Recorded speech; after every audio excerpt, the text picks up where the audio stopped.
Thank you all for joining us tonight. I am Karina Bañuelos Harrison, the curator for SOMOS. We are, like Claudia had mentioned before, this has been over 2 years in the making. So it was a lot of information as well as far as creating an artist call. The first artist call was, oh, this will be a pop-up exhibit, please apply. And it was explaining what the exhibit was going to be about. So I think the pandemic was kind of a good thing, and it was in our favor to give us a little bit of time to kind of organize and find some funding to make this a full-on exhibit here at Museo de las Americas. SOMOS is an exhibit that talks about domestic violence within the Latinx community. This is a theme that is not very much talked about in society or within our culture as Latinos, Latinx. So I very much felt it important to talk about this and find the right artist to be part of this exhibit along with in this space.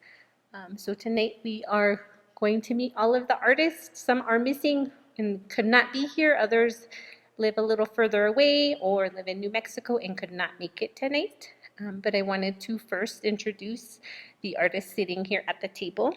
To my right, I have Delaine Martinez. Next to her is Sandra Ascarate. Next to Sandra is Manuel Cordero and Tanya Valenzuela. Next to Tanya is Malou. Next to Malou is Samiotzi. And next to Samiotzi is Javier Flores. So I wanted to welcome them. And we actually are going to start with a poem by Tanya to get the night started. So this is a piece that's behind the door.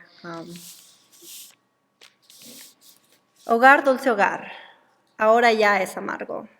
How could I have known that sweetness would turn bitter, would turn poisonous? Love never starts off violent or abusive. El suculento comienzo del amor es como una deliciosa mordida del fruto más fresco. Pero detrás de la puerta, love, fear, hope, love, agony, pain, hope, love. Amor, miedo, esperanza, amor, agonía, dolor. Esperanza, amor. After the storm, I wonder, how did I get here? How did I get here? Then love settles in the rubble, and I sweep it into tiny piles from which to rebuild. Detrás de la puerta is agony, agonía. Why won't you love me? Why won't you love me? Why won't you love me? Why won't you love me? Won't love me, won't love me, love me. Detrás de las puertas as fear, temor. Me escondo en el miedo, while insult after insult dims my light, while my self-worth leaves my body with every beat of the drum. Detrás de la puerta, as pain, dolor. Sueños fracasados, espíritus rotos, ya tantas lágrimas incrustadas en mi alma, que luzco como un vestido nuevo, hecho de capas de dolor. Detrás de la puerta, as hope, esperanza. For I've stayed one humiliation too long. From this, I can rise once more. I can put myself back together again. Hoy camino más allá de la puerta. Con esta confianza recién encontrada, le comparto mi dolor a Madre Tierra para que lo use de abono. Y yo, sin voltear, me voy por séptima y última vez. Beyond the door. I will love me, I will love me, I will love me, I will love me, I will love me. Love me, I will love me. Thank you. This exhibit would not have been able to be in existence without these artists. I did want to mention the artists that are not here as well. Mariucio Meneses, Kimberly Layenes, Adriana Paola Palacios Luna, Annalisa Ortiz, Janelle Rosales, and Gonzalo Palacios. I also wanted to mention that this was in collaboration with Art in Color, which is myself, as well as Latina Safe House and Museo de las Americas. I just also wanted to talk a little bit about the process as far as creating and kind of organizing and putting this exhibit together. We obviously were in a pandemic, so a lot of the communication that we have had has been through email, Zoom meetings. It probably wasn't the ideal situation, but we have made it happen, and also we're able to become community in that way. So we had to find creative ways to kind of communicate and kind of still connect and make this exhibit meaningful and possible and important for our community. So I wanted to mention that it has been an experience for me as the curator to work with these amazing artists who are so talented, who also align with a lot of the things that I personally, as an artist and curator, believe in, which is social justice, community, and also talking about things that are not probably super easy to talk about within our community. So I am grateful to everybody for sharing their stories. I wanted to start off with the first question to the artists about what they think was one of the highlights of kind of being part of this group and exhibition, or maybe what something that they got out of it that they were not even thinking about that they were going to get out of this exhibit other than exhibiting their work here at Museo. So whoever would like to start? I'll start. My name is Delane Martinez, and when I saw what this show was going to be about, I got nervous because it was the night, it was the day of submissions, and I said, oh gosh, I want to be in this show. This means something to me. So I contacted Karina, and she had said, well, the work doesn't have to be done. You need to present this. You need to answer these questions. Can you fulfill this before the deadline, which I was able to do. But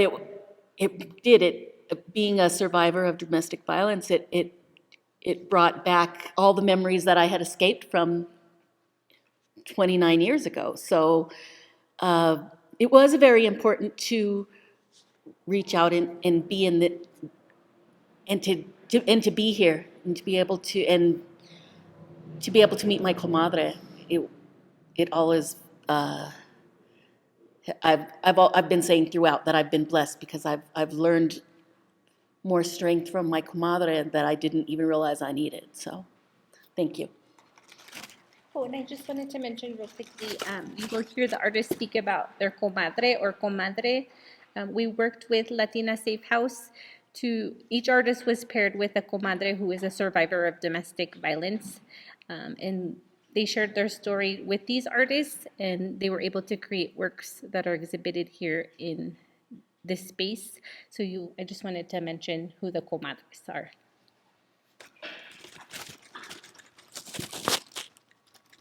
Nice flowers.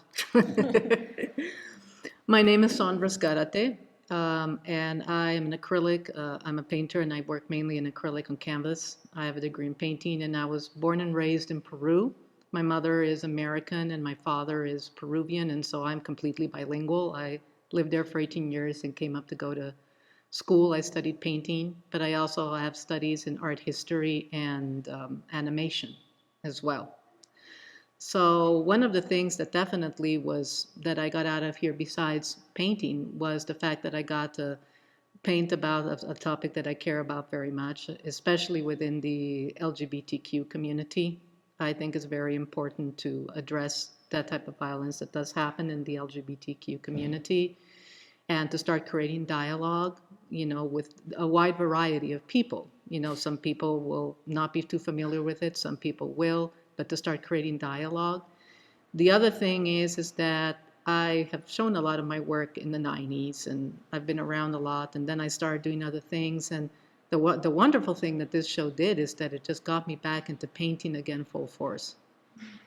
After a long time of not painting, but actually just working more in animations and design and that type of stuff. So definitely this show has been wonderful in getting me back into all of that again. Thank you.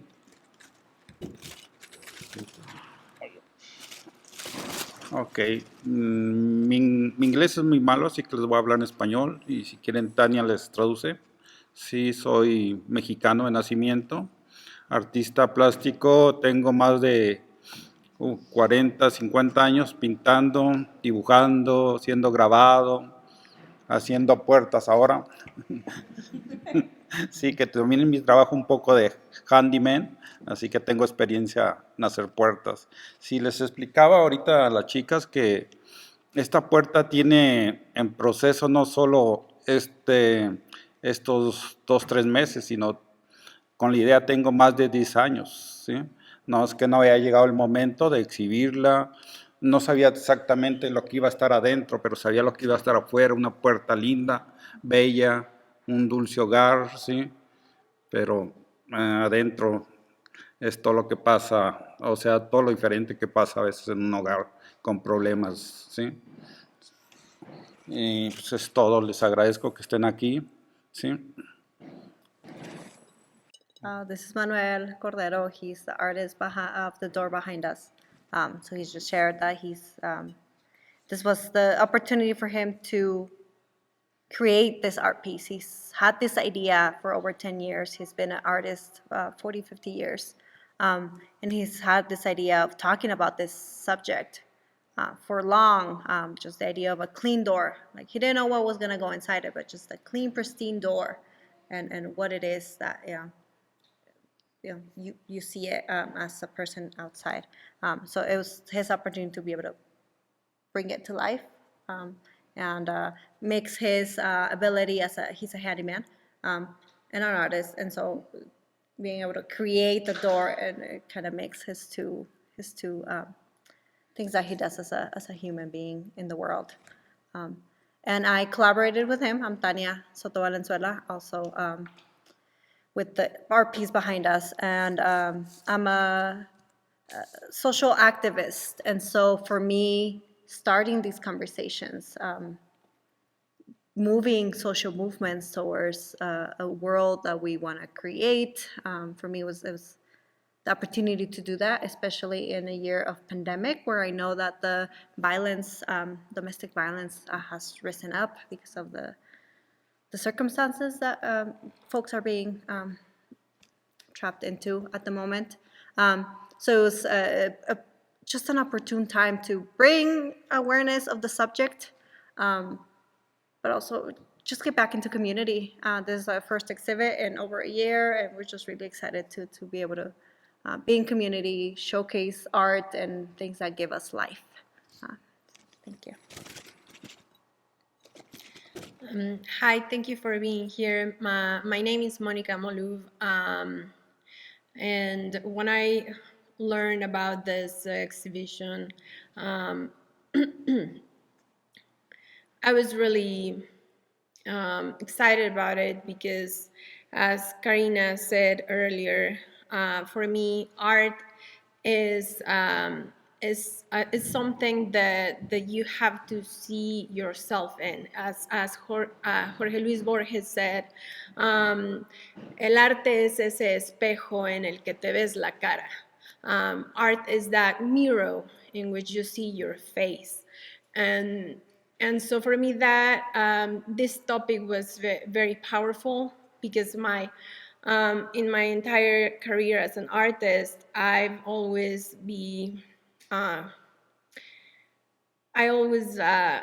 turn around the topic of what does it mean to be a woman. And when I started thinking about domestic violence, for me, it was more the thought about women and domestic violence, and the connection that I have being from Mexico City, and all the feminicides that are happening there, and how this has led to a big movement against patriarchy, And then I was very interested about this. And also when I connect with my comadre, and then I start talking to her about her journey and about her children, and then that makes my piece, and my journey painting that really powerful, because it gives me the opportunity to rethink the topic and to research more about it. And also I was really excited to be back in the exhibitions, because it was a really long year outside of museums and galleries. So it was really good for me to be able to be part of this art show. Thank you.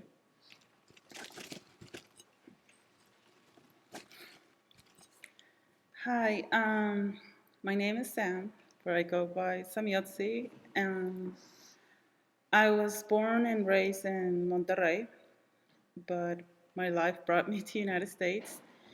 And when I saw the call for artists for this exhibition, I thought I was excited and at the same time sad that this is still going on. But I was excited for Museo to provide Karina and the organization to create this space to have these uncomfortable but very needed conversations in our community. And I feel like you grow as a Latino and everybody normalizes this in some sort of way.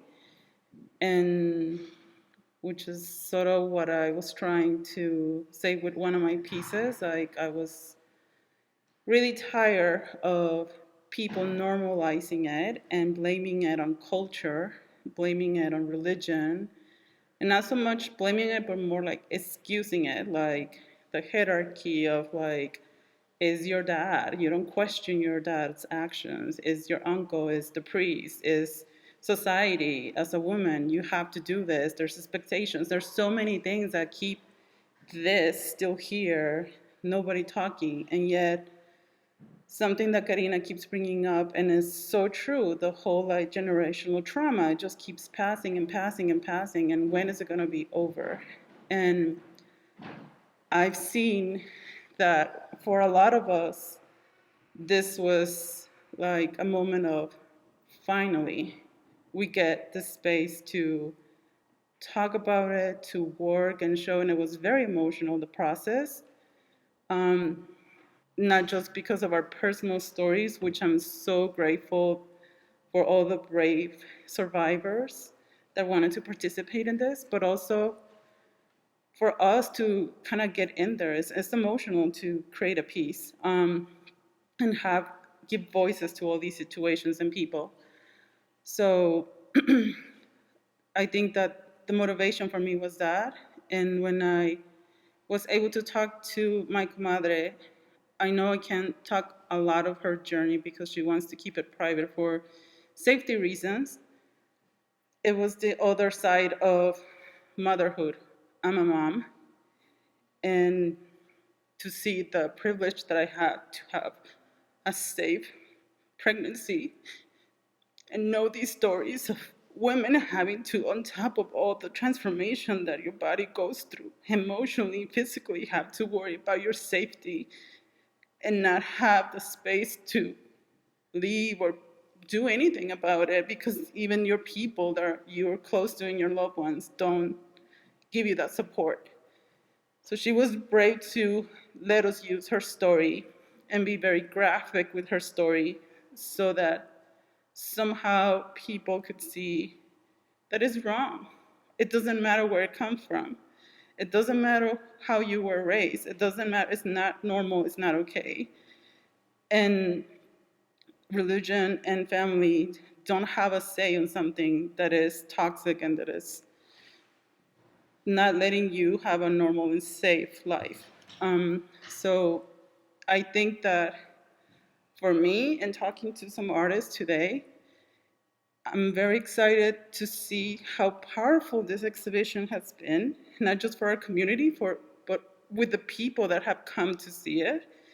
because I invited friends that are not Latinos, and they were so moved by all of these pieces. They were not expecting it at all.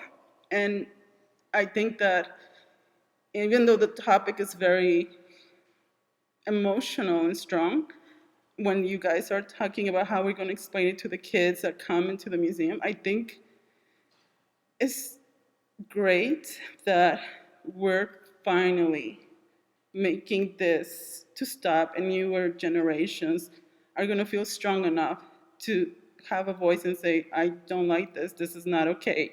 And I saw it around me when I was little. There's already visual, because the kids are visual, of that this is not okay. And I think that that makes me happy to be part of this, and I hope that there's other exhibitions that tackle all other problems that we have in our community. Sorry, it was too long. Oh. Flowers of speech, huh?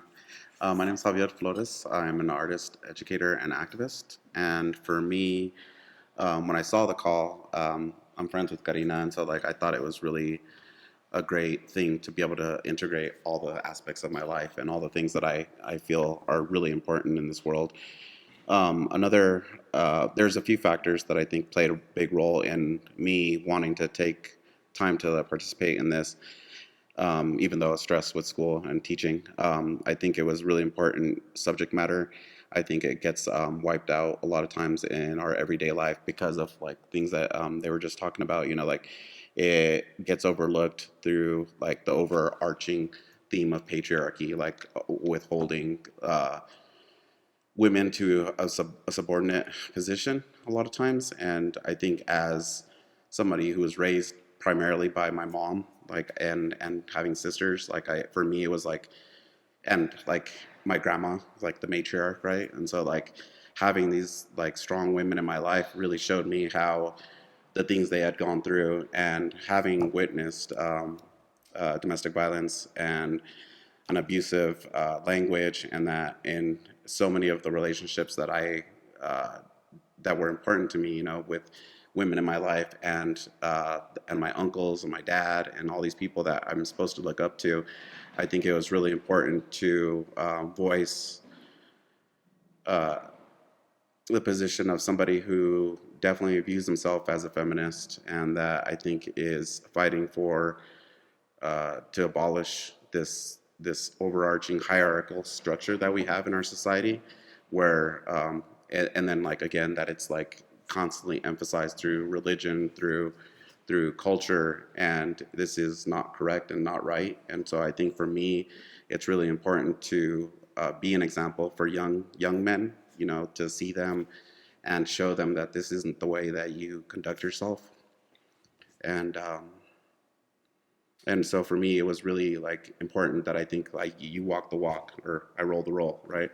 I always like play on the pun of being in chair, but I think it's really important that you have to be the example that you want to set for the next generation, and for little boys to be seeing that kind of violence is not okay, and obviously little girls too, but like for little boys, on my part, I think it's where you have that direct influence to be able to show that this is not okay, this is not correct behavior, this is not the way you treat the other half of our population. Um, and then when we were paired up through Latina Safe House through with the comadres, it was just a great way to be able to like kind of like encircle all of these themes and the subject matter, and put it towards supporting somebody who has gone through trauma, and showing them that their life is important, that despite all the violence and all the things they were subjected to, that they have a life, and that they were strong enough to get themselves out of that situation, and that just shows me like how brave La Comadre that I had conversation with is, and all the comadres, honestly, and like to get themselves out of that situation for one reason or another. They focused on their life and figured out a way to get themselves out of the situation. And so for me, that was the major. All these things made me think that this is the perfect chance to be able to collaborate, not only with Museo, but like in the Safe House, La Comadre, and this really dark but necessary subject matter that we need to talk about and we need to have out in the public.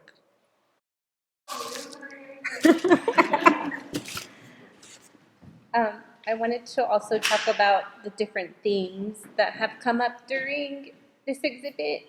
Obviously, domestic violence is the major theme in this, but I feel that themes such as cycles, how do we get out of cycles, trauma, generational trauma, even speaking about machismo within the Latinx community has also been talked about.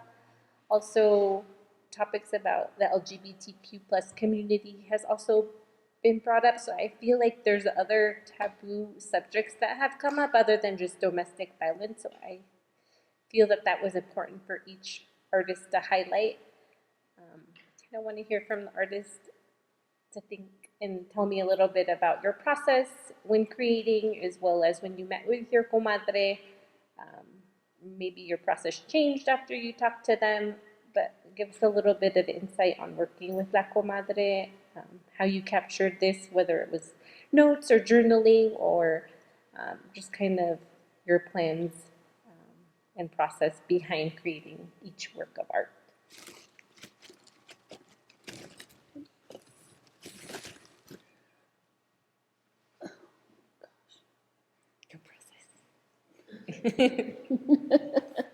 Thank you. My process, when I let my work speak to me, when I want to create I guess I just have, it just comes to me in a picture and the first thing I did think of when I had read the call for artists was survivor. And so my art is embroidery art. I like to embroider things from my culture, things that you don't normally see in art. So I chose to do a sarape to represent our Latinx community.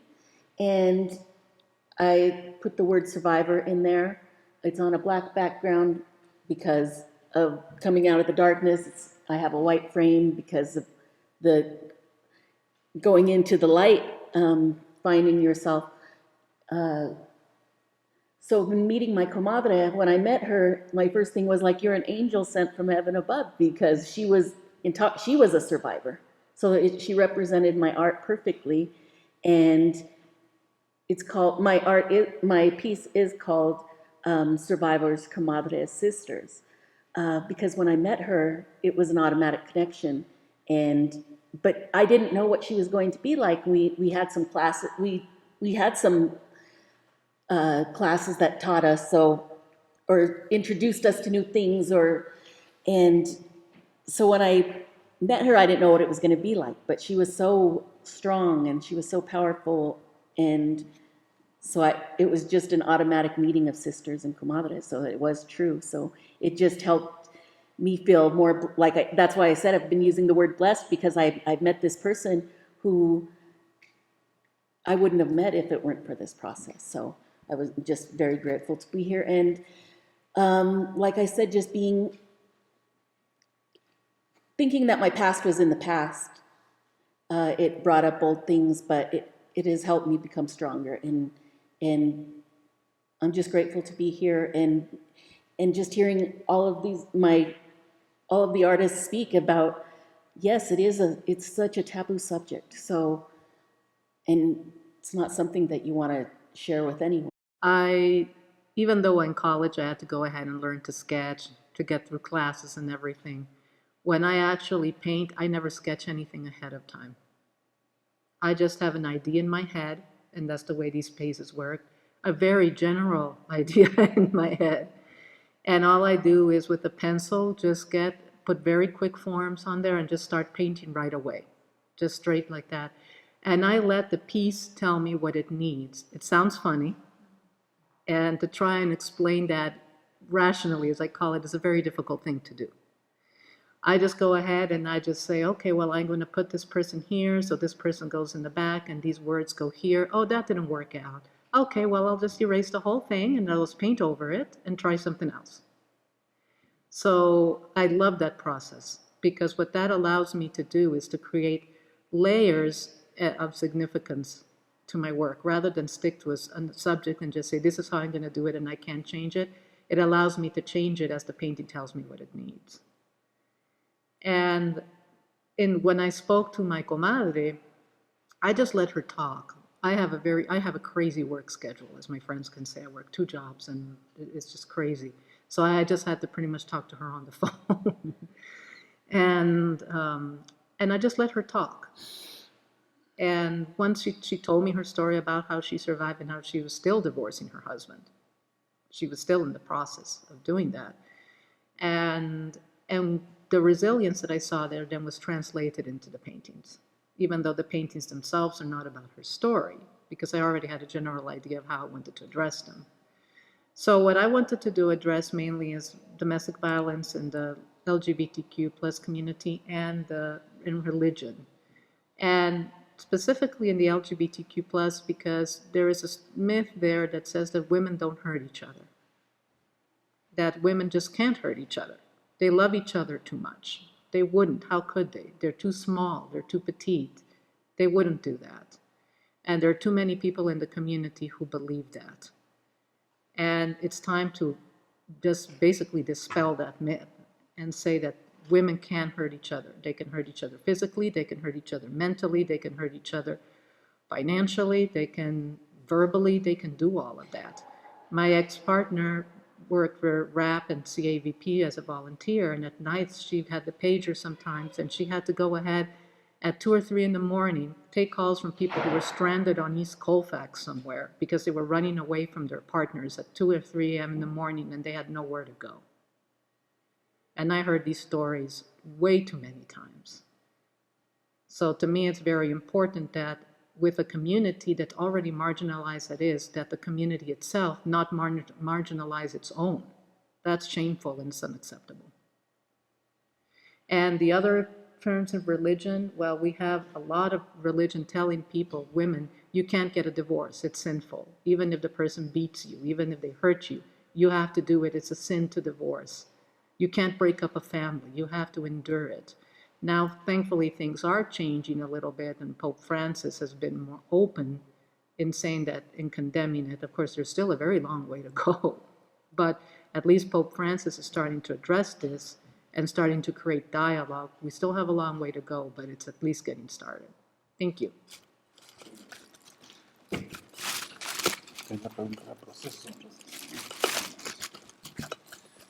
Bueno, yo empecé con la idea primero y luego empecé a hacer una pequeña maqueta, una pequeña puerta de este tamaño, ¿sí?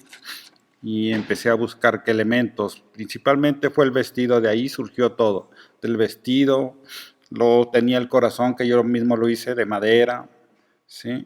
Busqué varios elementos, como por ejemplo el vestido lo conseguí en una tienda de segunda, el espejo fue nuevo, pero le di un puñetazo para romperlo, para ponerle mejor acción. Sí. Estoy traduciendo. Sí, oh, perdón, sí, pues. So he started with the idea at first, just, in his head, then he made no sé cómo se dice maqueta. This little project, like a little doll. mock-up of what it would be, so we could turn it in with our letter.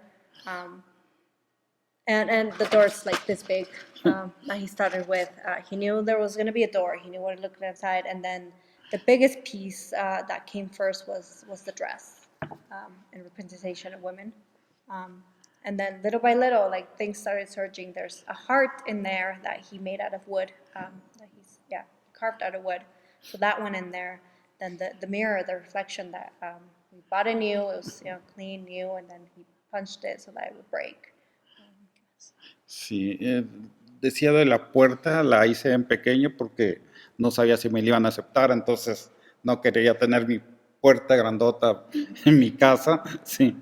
Entonces hice la maqueta, Karina la vio, la aceptó, sí, y entonces ya cuando me la aceptaron empecé a buscar los elementos grandes y la puerta pensé a construirla, que es el marco, pintarla toda y buscar más elementos, como surgió el espejo, corazón, el niño que también lo conseguimos, y lo modificamos un poco, el hilo que corre hacia abajo, hacia las flores que se marchitan por la violencia, ¿sí?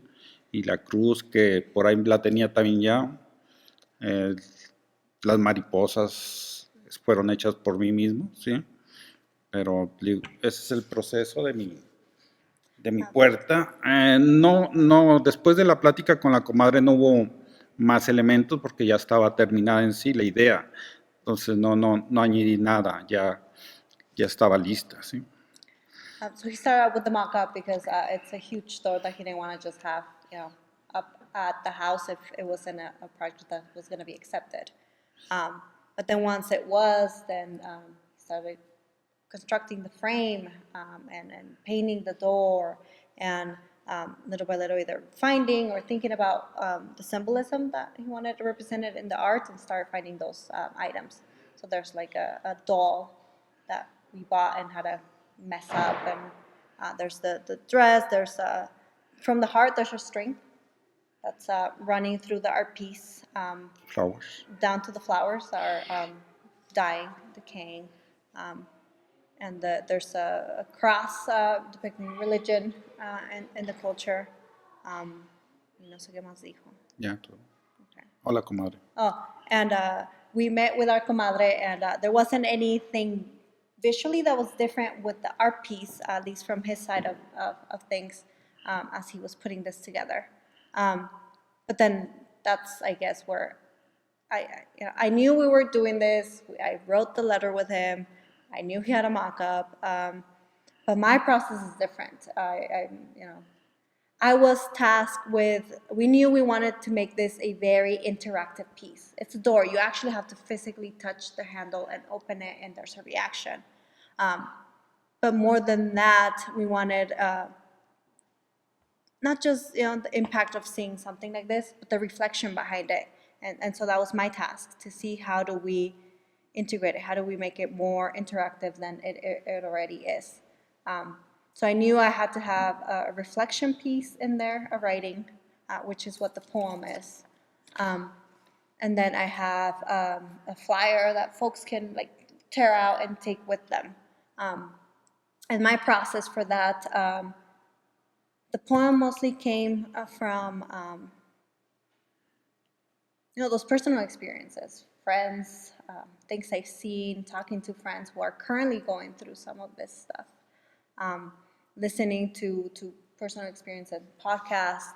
There's books out there that I got into just to really understand the perspective from inside the door. And so little by little, I think I wrote the poem. I finished writing the piece. I knew pieces like, oh, this should be in it, or I want to show fear, I want to show the pain, I want to show the hope. But it wasn't, I think, maybe 3 days. Once we were installing, I'm like, oh, I need to get a poem in there that just things flow in. And I think that's how it is. Like, it hits you and like, oh, this is what needs to be there. For me, it was really important to, this issue tends to be something that it's very individualized and people take like personally, and it doesn't get shared. And to me, all our social issues they're collective. We all need to be putting our piece in it. Like, it is, as human beings, it is our responsibility to hold the dignity of the other person, whoever that person is.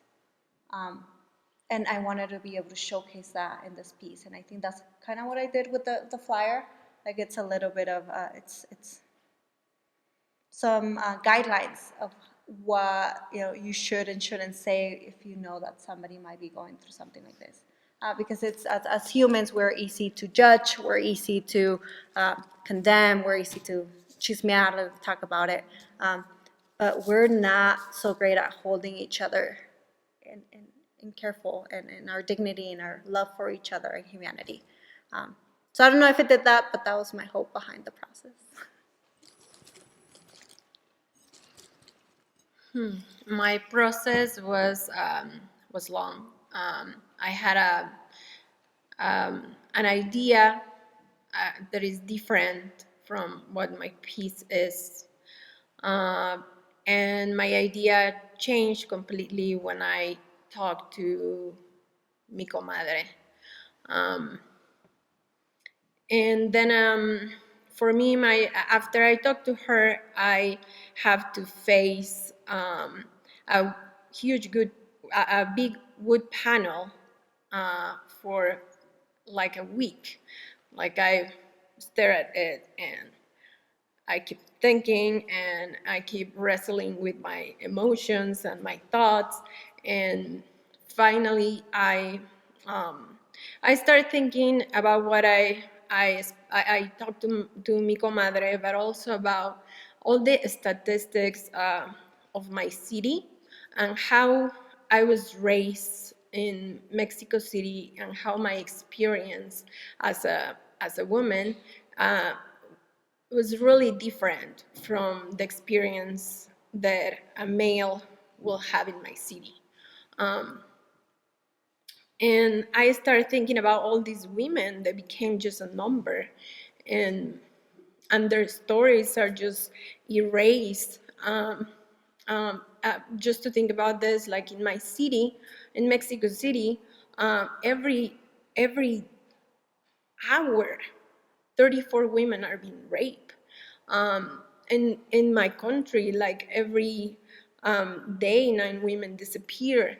And then when you think about all these numbers and how all these numbers are connected to domestic violence, feminicides, etc.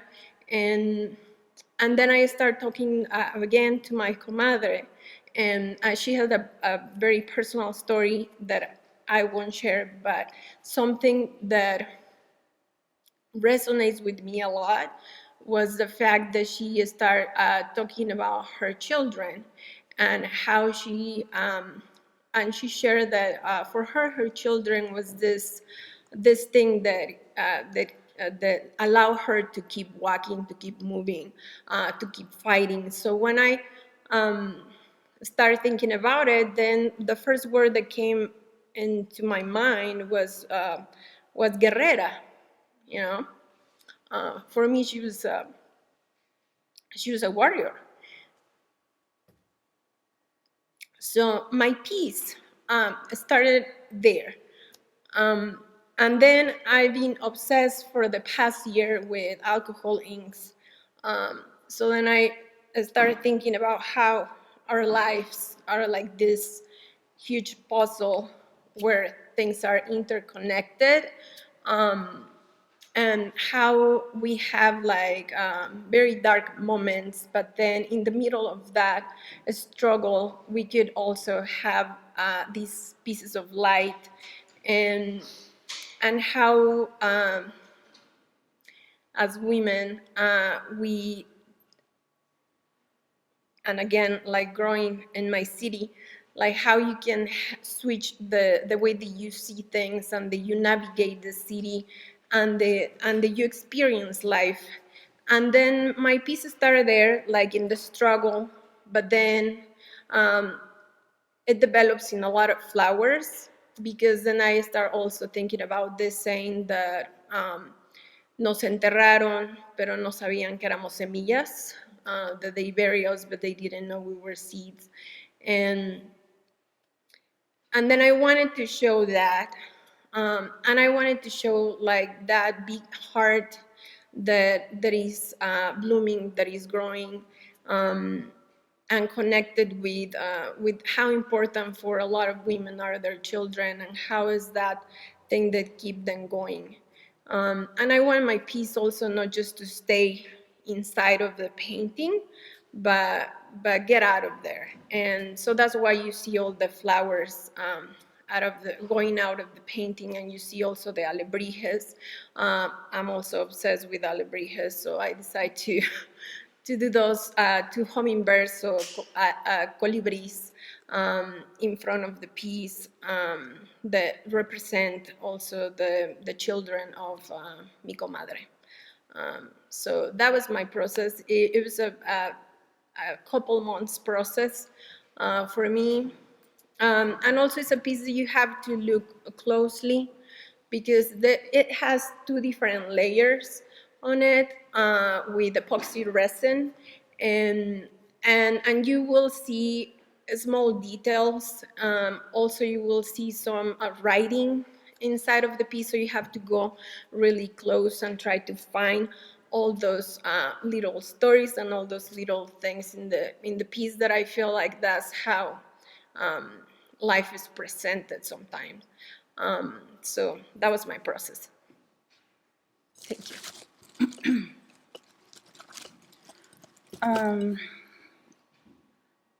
The first of my pieces, I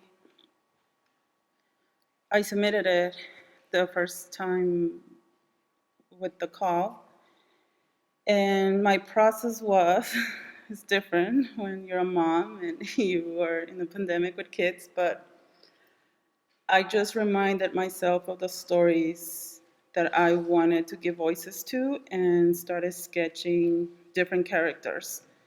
And I cut them out and I just then played with them and figure out a composition. And so after I knew exactly what I wanted to do and I have twin daughters and they're toddlers. And I wanted them to be part of the process.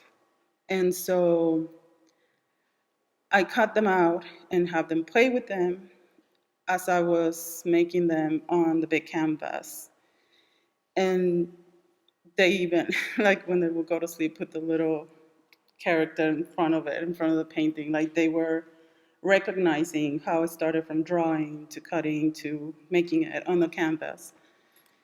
And I am very intuitive too, and you might have an idea what you want and it might not look good, but I also wanted to make it about our culture, and I'm Mexican, and our ancestors, and how there's so much strength in our history, and how that whole like warrior thing you were talking about, like when you sit and talk to people, it's incredible their stories and how strong they are no matter what.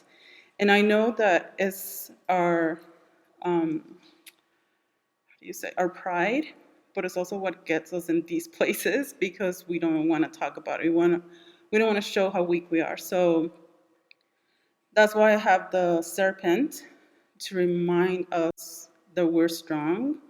And even though we go through bad pieces of history, we always are reborn.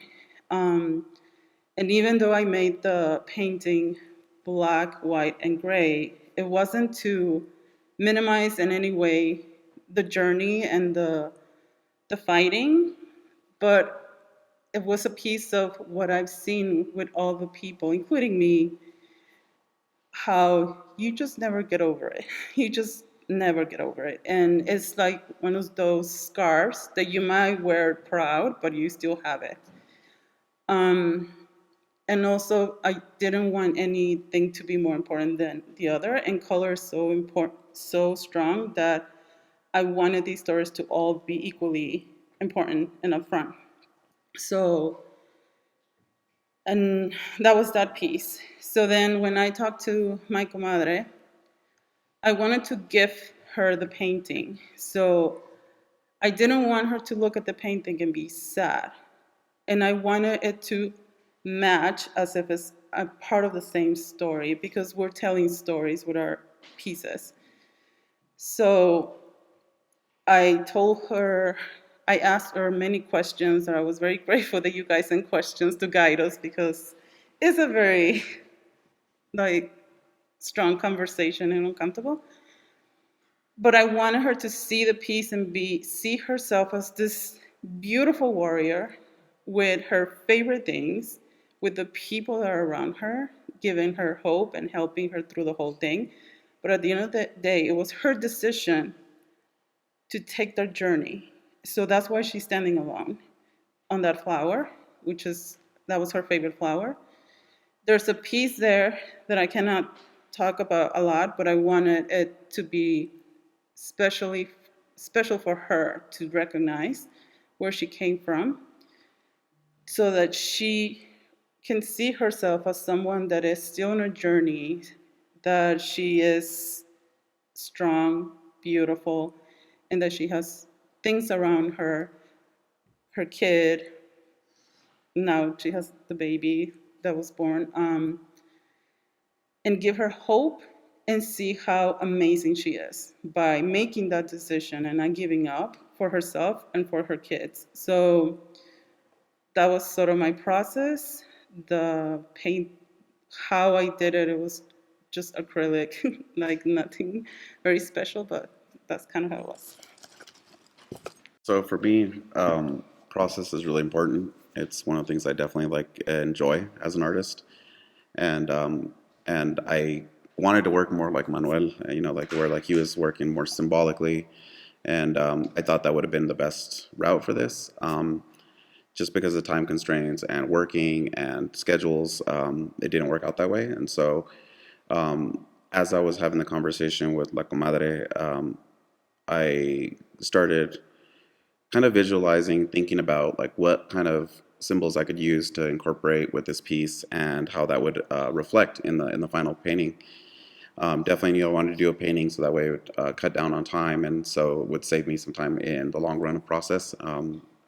But didn't know the logistics. I didn't know the imagery. And then as I talked with her, it was just more about hearing her story and just thinking about how strong she was, how courageous she was for leaving that situation. And one of the things she kept talking about was her son and how that was a major influence of him being one of the biggest factors for her getting out of that relationship. And so for me, it was important to like do the dual portraits of the two. And so I started sketching. I did a watercolor first as like a sketch for the final painting, and then just kind of figuring out colors, composition, and what was working, what was not working. And then from there, I actually chose a completely different image of her that she had sent me, and so started with that one, drafting, and then just kind of sent her like, hey, here's what I'm thinking, and what do you think? And she liked it, and so from there, I just kind of continued with the process and finished the painting. As I was working on it, I wanted to include as much detail as I can because I'm very much detail oriented.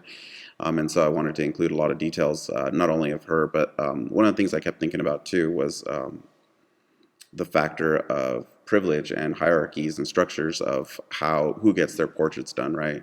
Most of the time in the past in art history, you've seen kings, queens, people of importance, politicians, patrons, all the people that have come with wealth. And for me, it was really important to depict her because it puts her on that same playing field, that same level as all those other people. Giving her a chance to be remembered even past our age. I think art is culture, and I think it's one of the most important factors of our cultures throughout time and everybody's culture. And so I think by including her in that dialogue, I think it's really important to show the humanity of her, the strength of her, and all she's gone through. And so that's partly why I named it Sobreviviente as well. Thank you, everybody, for sharing your process and stories. I wanted to thank all of the artists here and the ones that were not able to make it. I also wanted to thank Las Comadres and Latina Safe House, Angela, you as well.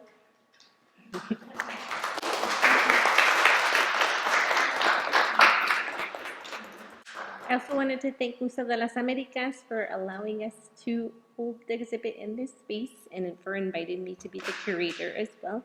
And also to the Museo staff who has been super helpful. I also wanted to make sure to thank you all. Thanks everybody for coming to ConnectArte. And I'm hoping that this show is very powerful and makes a difference within our community. So thank you.